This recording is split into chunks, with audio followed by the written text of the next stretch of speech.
আসসালামু আলাইকুম। টেকনিক্যাল আজাদ চ্যানেলের পক্ষ থেকে আপনাকে স্বাগতম। আজকের টিউটোরিয়ালে এমন 5টি অ্যামাজিং এবং উপকারী ওয়েবসাইটের সঙ্গে আপনাকে পরিচয় করে দেব, যা বাস্তব জীবনে আপনার অনেক বেশি হেল্পফুল হবে। আজকের পুরো টিউটোরিয়াল জুড়ে আপনাদের সাথেই থাকছি আমি একে আজাদ।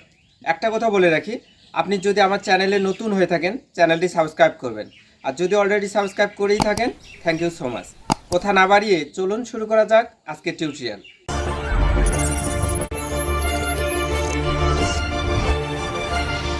5টি অ্যামাজিং এবং গুরুত্বপূর্ণ ওয়েবসাইটের মধ্যে সর্বপ্রথম যে ওয়েবসাইটটি সম্বন্ধে আপনাদেরকে পরিচয় করে দেব সেটি হচ্ছে picrisize.com। আসলে আমরা অনেক সময় ফটোশপের কাজ না জানার কারণে পিক রিসাইজ করতে পারি না, অর্থাৎ পাসপোর্ট সাইজের ছবি বা আমাদের পছন্দ মতো কোনো ছবিকে সাইজ দিয়ে সুন্দর করে প্রিন্ট করতে পারি না। তো আজকে টিউটোরিয়ালে দেখাবো ফটোশপ ছাড়াই কিভাবে আপনারা পিক রিসাইজ করবেন এবং সেটা সুন্দর করে প্রিন্ট করতে পারবেন। দেখুন, আমি আপনাদেরকে একটা ব্রাউজার ওপেন করে দেখাচ্ছি। এই জায়গায় লিখে দিব picrisize.com। দেখুন, এই জায়গাটা দেখছেন, এখানে আমি লিখে দিচ্ছি picrisize PICRESIZE.com। দেওয়ার পরে কিবোর্ডের ইন্টারফেস করতে হবে। দেখুন, আমি এখানে লিখে দিয়েছি সুন্দর করে picrisize.com। লেখার পরে কিবোর্ডের ইন্টারফেস করলাম। একটা এরকম ইন্টারফেস আমার সামনে চলে এসছে, অর্থাৎ এরকম একটি ওয়েবসাইটের ইন্টারফেস আমার সামনে চলে এসছে। এখন নিচের দিকে যদি লক্ষ্য করি তাহলে আপলোডের একটা অপশন খুঁজে পাবো। দেখুন, এই জায়গায় যদি ক্লিক করি তাহলে আমরা যে পিকচারটা রিসার্চ করতে যাচ্ছি করতে পারবো। এখানে ইউআরএল দিয়েও করতে পারবেন। তো আমি এই জায়গায় ক্লিক করে একটা পিকচার নিচ্ছি আপনাদেরকে দেখিয়ে দেওয়ার জন্য। দেখুন, ঠিক এই জায়গাটাতে তীরের মতো যে আইকনটা দেখছেন, এখানে আমি ক্লিক করে আমার পিকচারটি নিয়ে আসবো। তো এই জায়গায় আমি ক্লিক করলাম, করে আমার পিকচারটি ডেস্কটপে রয়েছে, তাই ডেস্কটপে নিয়ে গেলাম আপনাদেরকে। তারপরে এই ফাইলে আমার একটি পিকচার রয়েছে। হ্যাঁ, এই পিকচারটি নিয়ে যাচ্ছি। এই পিকচারটি কীভাবে রিসাইজ করব, এখানে সিলেক্ট করে ওপেনে দিলাম। দেওয়ার সঙ্গে সঙ্গে পিকচারটি আমার কিন্তু রিলোড হচ্ছে, অর্থাৎ পিকচারটি আসতেছে এই জায়গায়, হয়তো বা কয়েক সেকেন্ড সময় নেবে। হ্যাঁ, চলে এসছে। দেখুন, এই পিকচারটি আমরা রিসাইজ করব। তো সর্বপ্রথম যা করতে হবে, দেখুন ডান পাশে আপনার বাম পাশে এখানে দেখুন ক্রপ নামে একটি অপশন খুঁজে পাবেন। এই ক্রপে ক্লিক করে দেবেন। দেওয়ার পর এরকম একটি অপশন চলে আসবে আপনার সামনে। এটি সামনে নিয়ে আসবেন, নিয়ে এসে এটা ধরে ধরে আপনারা কতটুকু আপনার ছবিটা রিসার্চ করার প্রয়োজন ঠিক ততটুকু এখানে সিলেক্ট করে নেবেন। দেখুন, আমি সুন্দর করে বসায় দিচ্ছি, এই জায়গায় বসায় দিচ্ছি।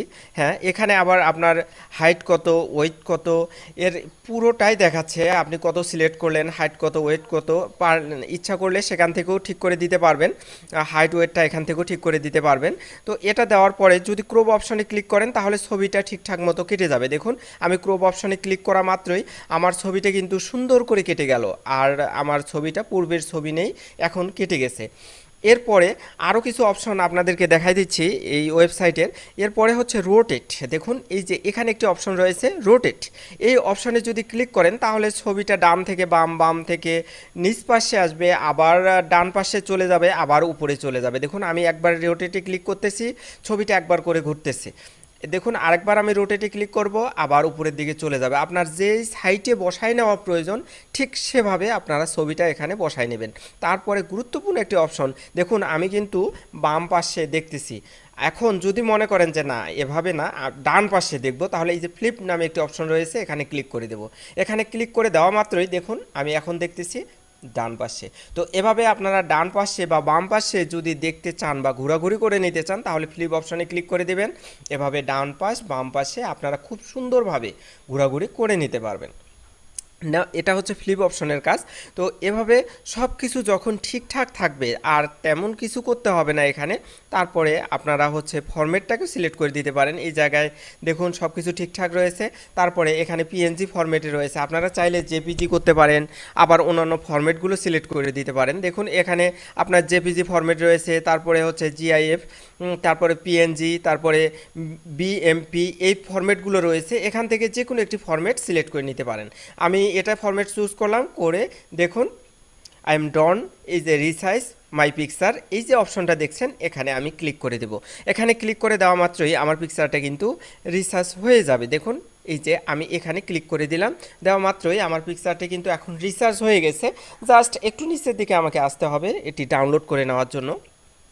এখানে আমরা সেভ নামে একটি অপশন দেখতে পাচ্ছি, সেভ টু ডিস্ক। দেখুন সেভ টু ডিস্ক নামে একটি অপশন রয়েছে, ঠিক এই জায়গায় ক্লিক করলে আমার পিকচারটি কিন্তু সেভ হয়ে যাবে। দেখুন আমি সেভ টু ডিস্কে ক্লিক করে দিচ্ছি পিকচারটি সেভ করার জন্য। তো এখানে ক্লিক করা মাত্রই আমার পিকচারটি ডাউনলোড হতে থাকবে। ডান পাশে উপরের দিকে যদি দেখেন তাহলে পিকচারটি কিন্তু আমার ডাউনলোড হয়ে গেছে। আপনি যদি মজিলা ফায়ারফক্স ইউজ করেন তাহলে এখানে ডাউনলোড হবে, আর যদি গুগল ক্রোম ইউজ করেন তাহলে লেফট সাইডে এই যে বামে এই কর্নারে আপনার ডাউনলোড হবে। তো এখান থেকে আমরা এখন পিকচারটি দেখব যে আসলে হয়েছে কিনা। এখানে এই যে ডাউনলোড হয়েছে এখানে ক্লিক করে দিলাম, এই ফাইলটাতে ক্লিক করলাম, করার সঙ্গে সঙ্গে আমার দেখাচ্ছে যে এই যে পিকচারটা আমরা যে রিসাইজ করেছিলাম, আমরা যেটুকু সাইজ দিয়েছিলাম ঠিক সেরকমভাবে রিসাইজ হয়ে আমার পিকচারটি চলে এসেছে। এখন এখানে যদি আমরা কপি করি বা কাট করি করে ডেস্কটপে নিয়ে যাই তাহলে সুন্দর করে নিয়ে যেতে পারবো। দেখুন আমি কাট করতেছি, কপি করতেছি, হচ্ছে। এখন যদি ডেস্কটপে আমরা পেস্ট করে দিই তাহলে কিন্তু পিকচারটি সুন্দরভাবে আমরা ডেস্কটপে বসাই দিতে পারবো। আশা করি এই টিপস অ্যান্ড ট্রিক্সটিও আপনার অনেক বেশি হেল্পফুল হয়েছে বা ভালো লাগবে।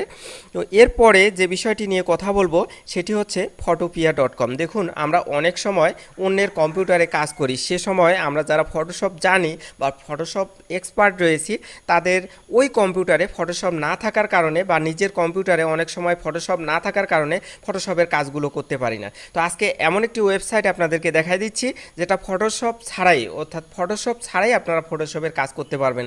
এখানে জাস্ট লিখে দিবেন photopia.com। দেখুন photopea.com, photopia.com আমি নিচেও লিখে দিয়েছি। এরপরে কিবোর্ডের ইন্টারফেস করলাম। তো আসলে এটা পুরোপুরি ইন্টারফেসটা এখন আমার দেখাচ্ছে না। তো পুরোপুরি ইন্টারফেসটা দেখানোর জন্য বা দেখার জন্য আপনাকে যা করতে হবে একটা ছবি আগে নিয়ে আসতে হবে। তো ছবি নিয়ে আসলে আপনারা ফটোশপের পুরো ইন্টারফেসটা এখানে খুঁজে পাবেন। দেখুন ওপেন ফ্রম কম্পিউটার নামে একটি অপশন রয়েছে, এখানে আমি ক্লিক করে দিচ্ছি। এখানে ক্লিক করে দেওয়া মাত্রই এই যে এই পিকচারটি ডেস্কটপ থেকে আমি এই পিকচারটি নিব, জাস্ট এই পিকচারে ক্লিক করে দিলাম। দেওয়ার পরে এই যে ওপেন অপশনে ক্লিক করা মাত্রই আমি কিন্তু ফটোশপের যে আমার ইন্টারফেস সেই ফটোশপের ইন্টারফেসটাই এখানে খুঁজে পেলাম। দেখুন আমাদের ফটোশপের যে অপশনগুলো থাকে সেই অপশনগুলো হুবহু edit, image, layer, filter, view, যে ফটোশপের অপশনগুলো মনে হচ্ছে যে প্রফেশনালভাবে আপনি যদি কোনো ছবি এখানে এডিট করতে চান, ক্রপ করতে চান, যা কিছু করবেন সব কিছু ফটোশপের যা রয়েছে, যতগুলো টুল রয়েছে, যতগুলো প্লেট রয়েছে সবগুলো এখানে খুঁজে পাবেন। এই যে ক্রপ অপশনে আমি ক্লিক করলাম, এখানে ক্লিক করার পরে দেখুন এটা ছবিটা আপনারা ক্রপ করে নিতে পারবেন। আসলে এটা ফটোশপের যেহেতু আমি কাজ দেখাই দিচ্ছি না তাই টিউটোরিয়ালটি ওভাবে নিয়ে যাচ্ছি না, জাস্ট আমি দেখাই দিচ্ছি যে এখান থেকে আপনারা ফটোশপের কাজ করতে পারবেন। যারা ফটোশপ এক্সপার্ট রয়েছেন তারা অবশ্যই এই সফটওয়্যার থেকে উপকৃত হবেন, এবং আপনার যদি কখনো ফটোশপ সফটওয়্যার না থাকে তাহলে এখান থেকে সুন্দর করে কাজগুলো করে নিতে পারবেন এবং ফাইলটি সেভ করে নিতে পারবেন বা ছবিটি সেভ করে নিতে পারবেন, এবং প্রয়োজন মুহূর্তে আপনারা এই photopia.com থেকে এই কাজগুলো করে নিতে পারবেন। এটি অবশ্যই আমি ভিডিও ডিসক্রিপশনে দিয়ে দেব। তো এবারে যে টিপ অ্যান্ড ট্রিক্সটি শেয়ার করব সেটি হচ্ছে ফাইল অ্যান্ড পিজা। দেখুন ফাইল অ্যান্ড পিজা, আসলে আমরা যখন কোনো ভিডিও বা অডিও দূরের কোনো ফ্রেন্ডকে পাঠাতে চাই তখন আমরা যদি ইমেলে সেটা সেন্ড করি তাহলে 25 MBর উপরে ইমেলে কিন্তু কোনো ভিডিও বা অডিও কোনো কিছুই সেন্ড হয় না। তো যখন 25 MB হয়ে যাবে তখন দূরের কোনো বন্ধুকে আমরা যদি কোনো ভিডিও পাঠাতে চাই পার্সোনালি তাহলে কিভাবে পাঠাবো? এর জন্য যেটির প্রয়োজন সেটি হচ্ছে file.pija নামে একটি ওয়েবসাইট রয়েছে, সেখানে যেতে হবে এবং খুব সহজেই কিন্তু আমরা পাঠাতে পারবো। দেখুন আমি এই ওয়েবসাইটে লিখে দিচ্ছি file.pija, PIZZA। দেখুন নিচেও যদি লক্ষ্য করেন আমি লিখে দিয়েছি ওয়েবসাইটটির নাম। তো এখানে লেখার পরে যদি আমরা কিবোর্ডের ইন্টারপ্রেস করি তাহলে সঙ্গে সঙ্গে সেই ওয়েবসাইটে প্রবেশ করব। জাস্ট আমি কিবোর্ডের প্রেস করলাম, আমি কিন্তু filepizza.com-এ চলে এসেছি। এখন যে পিকচারটি বা যে ফটোটি বা হচ্ছে যে ভিডিওটি পাঠাবো এই যে সিলেক্ট এ ফাইল নামে অপশনে ক্লিক করে সেই ভিডিওটি আমরা পাঠাতে পারবো। আমি সিলেক্ট এ ফাইলে ক্লিক করে দিলাম। এখানে ক্লিক করা মাত্রই বলতেছে আপনি কোন ফাইলটি বা কোন ভিডিওটি পাঠাবেন। আমি ডেস্কটপ দেখাই দিলাম, দিয়ে ফর এক্সাম্পল এই ভিডিওটি পাঠাবো। জাস্ট এই ভিডিওটি সিলেক্ট করে ওপেনে যদি ক্লিক করে দিই তাহলে হয়ে যাবে। দেখুন ভিডিওটি সিলেক্ট করে দিলাম, দেওয়ার পর নিচে ওপেন রয়েছে, এই ওপেন অপশানে ক্লিক করে দিলাম। দেওয়ার সঙ্গে সঙ্গে ভিডিওটি আপলোড হচ্ছে আমার এখানে। তো এখানে আপলোড হওয়ার পরে দেখুন এই যে এই লিঙ্কটা ক্রিয়েট হয়ে গেছে, এই লিঙ্কটা আমার কপি করে আমার ফ্রেন্ডকে পাঠিয়ে দিতে হবে। এখন দেখুন এই যে filepiza.com এর যে লিঙ্কটা ক্রিয়েট হয়ে গেল, এই লিঙ্কটা আমি এখন কপি করব, করে তাকে পাঠিয়ে দেব। সে যখন এই লিঙ্কে ক্লিক করে ওপেন করবে, সঙ্গে সঙ্গে সে ডাউনলোড অপশন খুঁজে পাবে। ফর এক্সাম্পল পুরো প্রসেসটাই আমি দেখিয়ে দিচ্ছি। আমি এখানে আমার ইমেলটি ওপেন করে নিচ্ছি। এখানে একটি ইমেল আমি ওপেন করে নিলাম। দেখুন এই যে কম্পোজ থেকেই আসলে ইমেল সেন্ড করতে হয়, আপনাদের সবার জানা। তো তারপরেও আমি দেখাই দিচ্ছি। জাস্ট এখানে ফ্রেন্ডের ঠিকানা লিখে দিতে হবে, ট্যুর এখানে, অর্থাৎ যাকে আমি মেইল করতেছি তার ঠিকানাটা এখানে সুন্দর করে লিখে দিচ্ছি। লিখে দেওয়া শেষ। এখন দেখুন আমি নিচে সাবজেক্টের জায়গায় কোনো কিছু দেব না, যেহেতু আমার ওটা প্রয়োজন নেই। জাস্ট আমি লিঙ্কটা পেস্ট করব। জাস্ট এখানে লিঙ্কটা পেস্ট করে দিচ্ছি। এখানে পেস্ট করার পরে সেন্ড করে দেব। দেখুন এই জায়গায় মিডিলে আমি লিঙ্কটা দিয়ে দিচ্ছি। দেওয়ার পরে নিচে সেন্ড অপশন রয়েছে, জাস্ট সেন্ড অপশন থেকে আপনারা এভাবে সেন্ড করে দেবেন। দেওয়ার পরে আমার বন্ধুর কাছে কীরকম দেখাবে, দেখুন আমি সেন্ড অপশানে ক্লিক করে কিন্তু আমার মেইলটা সেন্ড করেই দিয়েছি অলরেডি। এখন আমার বন্ধুর কাছে কেমন দেখাবে, আমি ফর এক্সাম্পল অন্য একটা ব্রাউজারে কিন্তু আমি যেই মেইলটাতে সেন্ড করেছি সেই মেইলটা রয়েছে। জাস্ট এই যে দেখুন নো সাবজেক্ট, আমি মেইলটা সেন্ড করেছি। এই যে লিঙ্কটা এখানে ক্লিক করে দিলাম। দেওয়ার সঙ্গে সঙ্গে ফাইলপিজার যে ওয়েবসাইট এটি ওপেন হয়ে গেছে এবং ডাউনলোড অপশন চলে এসেছে। এখন যদি ডাউনলোডে ক্লিক করে দেয় আমার বন্ধু বা আমি, তাহলে আমার ওই ভিডিওটি হুবহু ডাউনলোড হয়ে যাবে এবং যত এমবিরে হোক না কেন আমরা filepiza.com থেকে খুব ইজিলি ডাউনলোড করে নিতে পারবো, বা আমার বন্ধু সেভাবে ডাউনলোড করে নিতে পারবে। আশা করি এই টিপ অ্যান্ড ট্রিক্সটিও আপনার অনেক হেল্পফুল হবে। পরবর্তীতে যে ওয়েবসাইটটি সম্বন্ধে আমরা পরিচয় করে দেব সেটি হচ্ছে resumebuild.com। আসলে আমাদের চাকরি অ্যাপ্লাইয়ের জন্য অনেক সময় রিজুম লিখতে হয়, আর এটা লিখতে গিয়ে আমরা অনেক সময় কনফিউশনে পড়ে যাই যে কিভাবে লিখবো বা কোন ডিজাইনটি ভালো হবে বা কোন ডিজাইনটি খারাপ হবে। তো এটার জন্য আমরা ধারণা পেতে পারি অনলাইনের ওয়েবসাইট থেকে।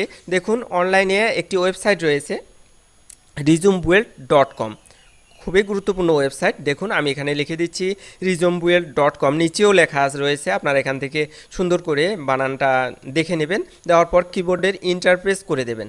কিবোর্ডের ইন্টারফেস করার সঙ্গে সঙ্গে এরকম একটি ইন্টারফেস চলে আসবে, অর্থাৎ তাদের ওয়েবসাইটে আপনাদেরকে নিয়ে যাবে, এরকম রিজুম দেখাবে।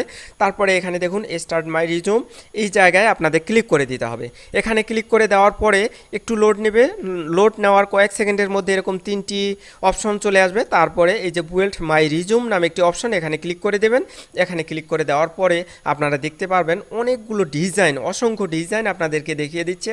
যেই ডিজাইনটি প্রয়োজন বা যেটির মতো করা প্রয়োজন, ঠিক সে জায়গায় আপনি এই রিজুমটা সিলেক্ট করে দেবেন। দেখুন আপনার যে রিজুমটি পছন্দ হচ্ছে ঠিক সেই রিজুমে আপনাদের ক্লিক করে দিতে হবে। ফর এক্সাম্পল আমি একটি রিজুমে ক্লিক করে দিচ্ছি। দেখুন ইউজ দিস টেমপ্লেট, এই যে এইরকম করে আমরা রিজুম তৈরি করব, এখানে ক্লিক করে দিলাম। দেওয়ার সঙ্গে সঙ্গে এখানে বলতেছে যে আপনি যদি এরকমই রিজুম তৈরি করতে চাচ্ছেন তাহলে ফার্স্ট নেম দিয়ে দেন, এখানে লাস্ট নেম, তারপরে এই জায়গায় অ্যাড্রেস আমাদেরকে দিতে হবে, অর্থাৎ পুরো অ্যাড্রেস, তারপরে সিটি, তারপর জিপ কোড, তারপর কান্ট্রি, ইমেল, তারপরে হচ্ছে ডান সাইডে ফোন নাম্বার। সব কিছু ঠিকঠাক যদি হয় ওই রকমই তৈরি হবে। জাস্ট সেভ অ্যান্ড নেক্সটে আমাদের ক্লিক করে দিতে হবে। তো সেভ অ্যান্ড নেক্সটে আমরা ক্লিক করে দেব। তো আমি জাস্ট দেখাই দিচ্ছি, ডেমো দেখাই দিচ্ছি। আপনারা যখন লিখে দিবেন হুবহু চলে আসবে। তারপরে এই যে নেক্সট অপশন খুঁজে পাবেন, জাস্ট নেক্সট অপশনে আপনাকে ক্লিক করে দিতে হবে। নিচে দেখুন নেক্সট অপশনে আমি ক্লিক করে দিচ্ছি। এখন আপনাকে দেখাচ্ছে যে আপনার এক্সপিরিয়েন্স, অর্থাৎ চাকরির ক্ষেত্রে রিজুমে আমাদের এক্সপিরিয়েন্স দিতে হয়। তাহলে এমপ্লয়ার, তারপরে হচ্ছে জব টাইটেল, কোন ধরনের জব আপনি এর আগে করেছেন, সিটি, তারপরে স্টার্ট ডে কত ছিল, তারপরে ইন্ট আপনার তারিখ কত, মাস কত, মানে চাকরিতে জয়েন করেছেন কখন এবং শেষ করেছেন, তার আপনার এক্সপিরিয়েন্সের সম্বন্ধে কিছু একটা দিতে পারবেন এই জায়গায় অ্যাড করে, অ্যাটাচ করে। তারপরে এখান থেকে আপনাকে একটা সিলেক্ট করে দিতে হবে, চয়েস ইওর কারেন্ট। হ্যাঁ দেখুন এই জায়গায় আমি ক্লিক করে দিলাম। এখানে আরেকটি নিতে পারবেন।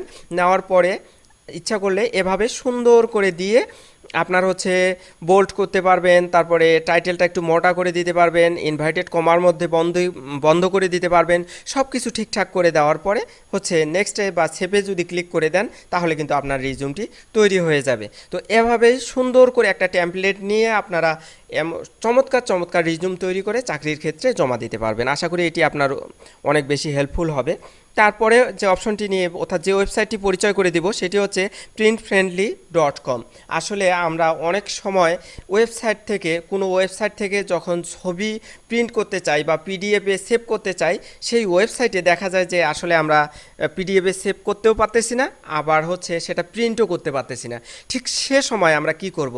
ফর এক্সাম্পল আমি আপনাকে হচ্ছে এই যে একটা পেজ নিয়ে আসলাম ওয়েবসাইটে, অর্থাৎ ইসলাম নামে সার্চ দিলাম, দেওয়ার সঙ্গে সঙ্গে দেখুন এটি যদি আমরা প্রিন্ট করতে চাই অনেকগুলো ছবি নিতে হবে আমাদেরকে। তারপরে এই ছবিগুলো ছাড়া কিভাবে আপনারা প্রিন্ট করবেন? তো এটা সহজ একটা বুদ্ধি রয়েছে। জাস্ট এই লিঙ্কটা কপি করবেন, যে ওয়েবসাইটটা থেকে আপনারা কপি করতে চাচ্ছেন, পিডিএফ করতে চাচ্ছেন, সেই লিঙ্কটা কপি করে নেবেন। নেওয়ার পরে আপনাদের যে ওয়েবসাইটে নিয়ে যাচ্ছি সেটি হচ্ছে দেখুন printfriendly.com, printfriendly.com। দেওয়ার পরে আমি ইন্টারপ্রেস করলাম, সঙ্গে সঙ্গে প্রিন্ট ফ্রেন্ডলির হচ্ছে ইন্টারফেস আমার সামনে চলে এসছে। এখন যে ইসলাম নামে যে ওয়েবসাইটটা, সেই ওয়েবসাইটের লিঙ্কটা এই যে printfriendly.com এখানে আমি পেস্ট করে দিচ্ছি। দেখুন এই জায়গায় আমি হচ্ছে আমার লিঙ্কটা পেস্ট করে দিচ্ছি। এখানে পেস্ট করে দেওয়ার পরে সামনে দেখুন প্রিভিউ নামে একটি অপশন রয়েছে, এখানে যদি ক্লিক করে দিই তাহলে কিন্তু আমরা পিকচার ছাড়াই সুন্দর করে পিডিএফে সেভ করার মতো এবং আপনার ছবি ছাড়া সব কিছু প্রিন্ট করার মতো একটা অপশন খুঁজে পাবো। জাস্ট প্রিভিউয়ে আমি ক্লিক করে দিলাম, লোড নিচ্ছে। দেখুন এই যে এখন ছবি ছাড়া চলে এসছে। এখানে ছবি ছিল, এই ছবিগুলো আমাদেরকে ডিলিট করে দিয়ে প্রিন্ট করতে হবে অথবা পিডিএফ করতে হবে। এজন্য ক্রস চিহ্ন রয়েছে, এই যে এখানে ডিলিটে ক্লিক করে দেবেন। নিচে ছবি ছিল, এই ছবিগুলো এরকম সিম্বল আসছে, জাস্ট আমরা ডিলিট প্রেস করে দিলাম, কেটে গেল। এখানেও ছবি ছিল, এটা আমরা ডিলিট প্রেস করে দিলাম, চলে গেল। তো এখন যদি আপনারা প্রিন্ট করতে চান তাহলে ছবি ছাড়া খুব সুন্দর করে ওয়েবসাইটের লেখাগুলো আমরা কপি করে নিচ্ছি। দেখুন এই জায়গায় যে প্রিন্ট অপশন রয়েছে, এখান থেকে প্রিন্টার থাকলে কপি করে নেবেন, প্রিন্ট করে নেবেন। আর যদি না থাকে তাহলে পিডিএফ অপশন রয়েছে, দেখুন পিডিএফ, এই যে পিডিএফ, এই অপশনে ক্লিক করে দিবেন, তাহলে পিডিএফে আপনারা ডাউনলোড করে নিতে পারবেন। ফর এক্সাম্পল আমি পিডিএফে ক্লিক করে দিলাম, পিডিএফে ক্লিক করার সঙ্গে সঙ্গে এই যে ডাউনলোডের অপশন চলে আসতেছে, এখানে ক্লিক করে দেওয়া মাত্রই আপনার ফাইলটি কিন্তু পিডিএফ অবস্থায় ডাউনলোড হয়ে যাবে। এখন আপনারা ডেস্কটপে এটা সেভ করে নিতে পারবেন। আশা করি এই টিপসটিও আপনাদের অনেক ভালো লেগেছে। এখন যেটি আপনার সামনে শেয়ার করব, যে ওয়েবসাইটটি পরিচয় করে দিব, সেটি হচ্ছে বঙ্গবিডি.com। আসলে আমাদের অনেক সময় টিভি থাকে না, কিন্তু ইন্টারনেট পর্যাপ্ত রয়েছে, জাস্ট আমরা লাইভ টিভি দেখতে চাচ্ছি, সেটা পাচ্ছি না। তো সেটা কিভাবে লাইভ টিভি দেখবেন? আপনার ইন্টারনেট যদি থেকে থাকে তাহলে আপনার মোবাইল ফোন দিয়ে অথবা আপনার পিসি দিয়ে। এজন্য দেখুন বঙ্গবিডি.com, আমি নিচে লিখে দিচ্ছি বঙ্গবিডি.com। এরপরে এই যে টিভি নামে একটি অপশন রয়েছে, এই টিভি অপশনে আপনারা ক্লিক করে দেবেন। বঙ্গবিডি.com লেখার পর কিবোর্ডের ইন্টারফেস, তারপরে এই যে টিভি নামে অপশন, এখানে ক্লিক করে দেবেন। এখানে ক্লিক করে দেওয়ার পরে দেখুন এই যে আপনার সব ধরনের টিভি রয়েছে, এনটিভি রয়েছে, তারপরে জিটিভি রয়েছে, বাংলাদেশি টিভি সিরিয়ালগুলো এখানে দেখতে পারবেন, তারপরে হচ্ছে ভারতের দেখতে পারবেন। যে টিভিটি আপনি দেখতে চাচ্ছেন সেই টিভিটি এখান থেকে দেখতে পারবেন। অর্থাৎ আপনার টিভি ছাড়াও কিন্তু লাইভ টিভি, এখানে বিটিভি রয়েছে, দেশ টিভি রয়েছে, এনটিভি রয়েছে। তো সময় টিভি আপনাদের ক্লিক করে দেখাই দিচ্ছি লাইভ এখন কি দেখা যাচ্ছে। সময় টিভিতে আমি ক্লিক করলাম, ক্লিক করা মাত্রই সময় টিভির ইন্টারফেস, এই যে আমি ক্লিক করে দিলাম, দেখুন লাইভে সময় টিভি এটা দেখাচ্ছে। তো এভাবে আপনারা যে কোনো টিভি এখান থেকে বঙ্গবিডি.com লিখে ইন্টারনেটে সার্চ দিয়ে এই অ্যাপস থেকে দেখতে পারবেন। দেখুন এই যে বঙ্গবিডির ইন্টারফেস। তো আশা করি এই টিপ অ্যান্ড ট্রিক্সটিও বা এই ওয়েবসাইটটি আপনাদের অনেক অনেক বেশি ভালো লেগেছে। তো এ ধরনের চমৎকার টিপ অ্যান্ড ট্রিক্স পেতে টেকনিক্যাল আজাদ চ্যানেলটি সাবস্ক্রাইব করে পাশে থাকবেন। ইনশাআল্লাহ আমাদের প্রতিটি টিউটোরিয়াল আপনাদের অনেক অনেক। আজকের টিউটোরিয়ালটি যদি ভালো লেগে থাকে চ্যানেলটি সাবস্ক্রাইব করবেন, লাইক কমেন্ট শেয়ার করে বন্ধুদের দেখার সুযোগ করে দেবেন। ভালো থাকবেন, সুস্থ থাকবেন, এই প্রত্যাশায় শেষ করছি। আল্লাহ হাফেজ।